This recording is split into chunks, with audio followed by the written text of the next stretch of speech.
Naruto series में fire release एक बहुत प्रोमिनेंट एलिमेंट निंजुत्सु है। 5 बेसिक नेचर रिलीज में से इसका ज्यादातर इस्तेमाल ऑफेंसिवली किया जाता है, जिसमें यूजर फायर ब्रीथ आउट करता है अपने माउथ से या फिर उसे अपने किसी वेपन लाइक स्वॉर्ड में इन्फ्यूज कर सकता है। नारुतो में कई सारे ऐसे कैरेक्टर्स हैं जो फायर रिलीज यूज करने में काफी अच्छे हैं, लेकिन इस वीडियो में हम 10 स्ट्रॉन्गेस्ट फायर रिलीज यूजर के बारे में डिस्कस करने वाले हैं। Asuma Sarutobi. Asuma one of the strongest jonin और सारुटोबी क्लैन का मेंबर हुआ करता था। उसकी निंजुत्सु में प्रोफिशिएंसी ने उसे 12 निंजा गार्जियन में पोजीशन दिलवाया था। आसुमा सारुटोबी अपने क्लोज रेंज कॉम्बैट में बहुत अच्छा था, जिसमें वो अपने ताइजुत्सु को कंबाइन करके और ज्यादा खतरनाक बनाता था। आसुमा एक पावरफुल फायर रिलीज यूजर भी था। वो फायर रिलीज ऐश पाइल बर्निंग टेक्निक यूज करने में केपेबल था, जिसमें वो गन पाउडर इन्फ्यूज्ड ऐश ब्रेथ करता था, जिसे इग्नाइट करने पर एक डेवास्टेटिंग एक्सप्लोजन होता था, जिससे विक्टिम्स को 3rd डिग्री बर्निंग होती थी। काकुजु।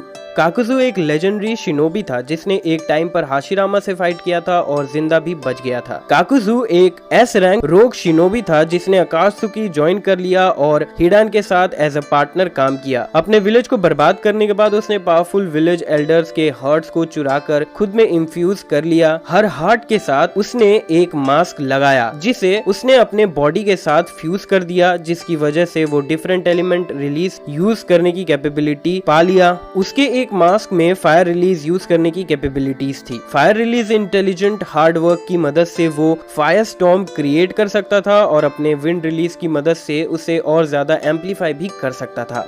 हिरुजन सारुटोबी। हिरुजन सारुटोबी हिडन लीफ विलेज का 3rd होकागे हुआ करता था। वो बहुत पावरफुल था, उसे गॉड ऑफ शिनोबी का टाइटल भी मिला था। हिरुजन सारे 5 नेचर रिलीज यूज करने में केपेबल था, साथ ही येन और यांग रिलीज भी यूज कर सकता था। अपने फायर रिलीज की मदद से वो powerful steam of fire create कर सकता था। वो अपने फायर रिलीज टेक्निक से फायर को ड्रैगन का शेप देकर अपने टारगेट को क्विकली अटैक कर सकता था, जिसका name the fire dragon flame bullet था।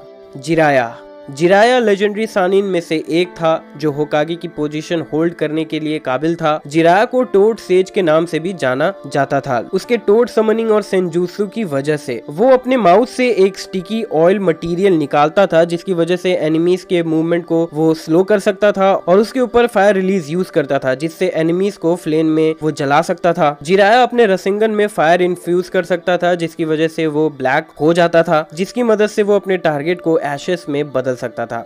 शिजुई उचिहा। शिजुई स्ट्रॉन्गेस्ट उचिहा मेंबर हुआ करता था अपने टाइम में। शिजुई के पास कई सारे टेक्निक्स थे, जिनमें निंजुत्सु और डोजुत्सु इंक्लूडेड हैं। उसकी एबिलिटीज की वजह से उसके शिनोबी बनने के 4 साल बाद ही वो एक स्किल्ड जोनिन बन गया था। एक हाईली स्किल्ड उचिहा होने के साथ वो great fireball technique proficiently use कर सकता था, जो कि उचिहा क्लैन का एक रेयर ट्रेडमार्क टेक्निक था। उसकी ये टेक्निक इतनी ज्यादा पावरफुल थी कि उसे काउंटर बैलेंस करने के लिए multiple water release Anbu corps लगते थे।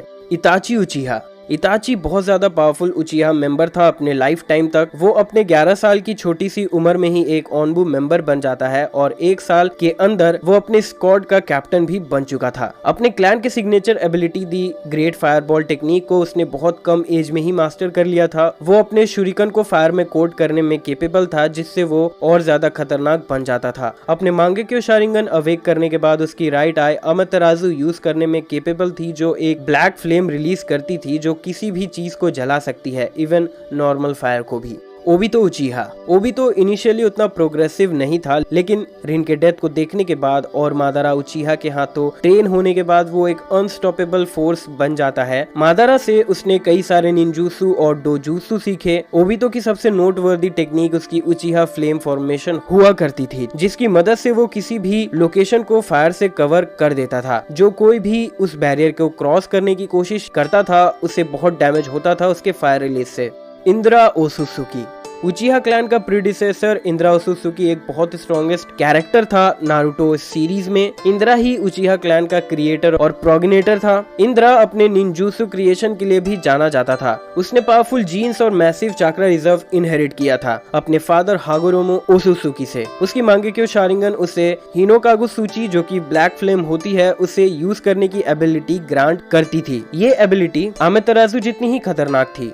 मादारा उचिहा। मादारा उचिहा जो कि अपने टाइम का स्ट्रॉन्गेस्ट शिनोबी था, वो इतना खतरनाक था कि बस उसके प्रेजेंस से ही एनिमीज डर कर भागने लगते थे। मादारा ही एक ऐसा शिनोबी था जो हाशिरामा के अगेंस्ट खड़ा हो सकता था। इवन अपने रीइंकार्नेशन के टाइम भी वो 1000 ऑफ शिनोबीज को मार गिराता है और प्रूव कर देता है कि अभी भी उसके जितना स्ट्रॉन्ग और खतरनाक कोई नहीं है। उसकी fire release majestic destroyer flame इतनी ज्यादा पावरफुल थी कि उससे बचने के लिए और उसे रोकने के लिए कई शिनोबी को एक साथ water release wall of water को यूज करना पड़ा था। सास्के उचिहा अपने उचिहा क्लैन का लास्ट सर्वाइवर है, जिसे लोग strongest shinobi of all time के टाइटल से जानते हैं और उसकी पावर्स नारुतो के बराबर मानी जाती है। उसने गेनिन बनने से पहले ग्रेट फायरबॉल टेक्निक सालों तक प्रैक्टिस किया था। फोर्थ ग्रेट निंजा वॉर के टाइम पर उसने हागोरोमो का आधा चाकरा इनहेरिट कर लिया, जिससे उसका ओवरऑल स्ट्रेंथ बहुत बढ़ जाता है और उसी के साथ रिनेगान भी अवेक कर लेता है। अपने भाई इताची की तरह सास्के भी अपने शुरिकन को फायर में कोट करके खतरनाक बना सकता है। सास्के की स्पेशल एबिलिटी है fire release dragon fire technique. Sasuke इस टेक्निक से फ्लेम को अपने वायर स्ट्रिंग से मैनिपुलेट कर सकता है और अपने टारगेट को हिट कर सकता है।